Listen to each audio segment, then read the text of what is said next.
ಗಗನಯಾತ್ರಿ Sunita Williams ಅವರು ತಮ್ಮ ವೃತ್ತಿ ಜೀವನದಲ್ಲಿ 9 ವಿಭಿನ್ನ ಬಾಹ್ಯಾಕಾಶ ನಡಿಗೆ ಸ್ಪೇಸ್ ವಾಕ್ ಒಳಗೊಂಡಂತೆ 62 ಗಂಟೆಗಳ ಕಾಲ ಬಾಹ್ಯಾಕಾಶ ನಡಿಗೆ ಮಾಡಿದ್ದಾರೆ. ಸ್ಪೇಸ್ ಎಕ್ಸ್ ಡ್ರ್ಯಾಗನ್ ನೌಕೆಯ ಮೂಲಕ ಸುನೀತಾ ವಿಲಿಯಮ್ಸ್ ಅವರು ಈ ದಿನ ಬೆಳಿಗ್ಗೆ 3 ಗಂಟೆ 20 ನಿಮಿಷಕ್ಕೆ ಭೂಮಿಗೆ ಸುರಕ್ಷಿತವಾಗಿ ಹಿಂದಿರುಗಿರುವುದು ಬಹಳ ಸಂತೋಷದಾಯಕ ವಿಷಯವಾಗಿದ್ದು ಅಭಿನಂದನೆ ನಿರ್ಣಯ ಇದೆ.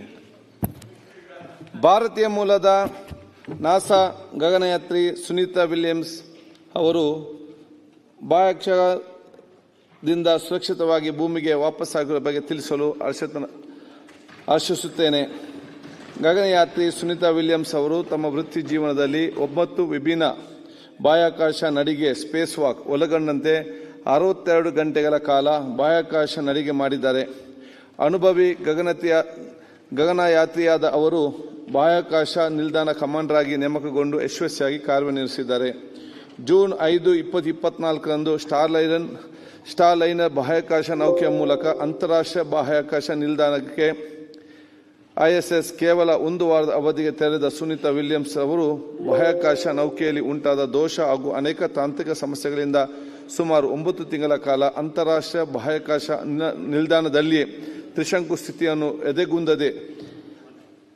ಸ್ಥಿತಿಯನ್ನು ಅನುಭವಿಸಬೇಕಾದ ಪರಿಸ್ಥಿತಿ ಉಂಟಾಗಿತ್ತು. ಅಂಥ ವಿಷಮ ಸ್ಥಿತಿಯಲ್ಲಿ ಕೂಡ ಸಹ ಎದೆಗುಂದದೆ ಧೈರ್ಯವಾಗಿ ಪರಿಸ್ಥಿತಿಯನ್ನು ಅವರು ನಿಭಾಯಿಸಿದ ರೀತಿ ಎಲ್ಲರಿಗೂ ಮೆಚ್ಚುಗೆ ಪಾತ್ರವಾಗಿದೆ.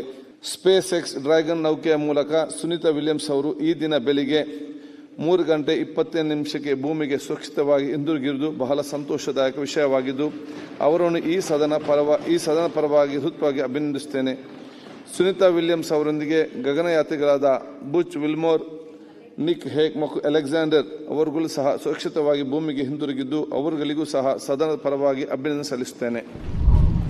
ಮತ್ತಷ್ಟು ವಿಶೇಷ ವಿಡಿಯೋಗಳನ್ನು ನೋಡಲು ಮತ್ತು ಹೊಸ ವಿಡಿಯೋಗಳ ಬಗ್ಗೆ ತಿಳಿಯಲು eDina.com ಯೂಟ್ಯೂಬ್ ಚಾನೆಲ್ ಸಬ್ಸ್ಕ್ರೈಬ್ ಮಾಡಿ ಮತ್ತು ಬೆಲ್ ಐಕಾನ್ ಕ್ಲಿಕ್ ಮಾಡಿ.